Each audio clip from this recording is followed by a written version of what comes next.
आजचं काय आंदोलन होतं आणि काय मागण्या आहे आपल्या?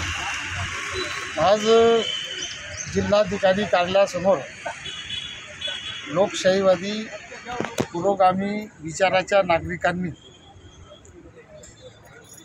महाराष्ट्र शासनाने जे जनसुरक्षा विधेयक विधिमंडळामध्ये 5वी बहुमताच्या जोरावर पास केलं, त्याचा निषेध नोंदवण्यासाठी आम्ही आंदोलन केलेलं आहे.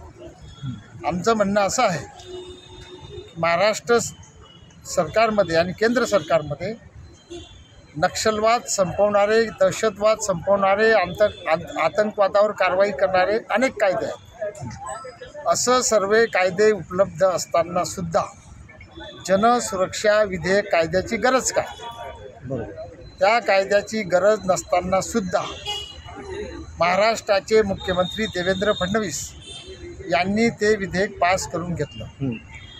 जनसुरक्षा विधेयक हे संविधान विरोधी आहे, लोकशाही विरोधी आहे आणि हे विधेयक महाराष्ट्रातल्या कष्टकऱ्यांच्या चळवळी, महाराष्ट्रातल्या कामगारांच्या चळवळी, आंबेडकरवादी आंदोलन, शेतकरी आंदोलन, कामगार कष्टकऱ्यांचं आंदोलन, महिलांचं आंदोलन, मायनॉरिटी अल्पसंख्याकांचं आंदोलन याचा आवाज दडपणारं हे विधेयक आहे. आणि म्हणून लोकशाहीमध्ये भारतीय संविधानाने अभिव्यक्ती स्वातंत्र्य दिलेलं आहे, इथे संघटना काढण्याचं स्वातंत्र्य दिलेलं आहे. या अभिव्यक्ती स्वातंत्र्याचा गळा घोटणारं, व्यक्ती स्वातंत्र्याचा गळा घोटणारं हे विधेयक आहे.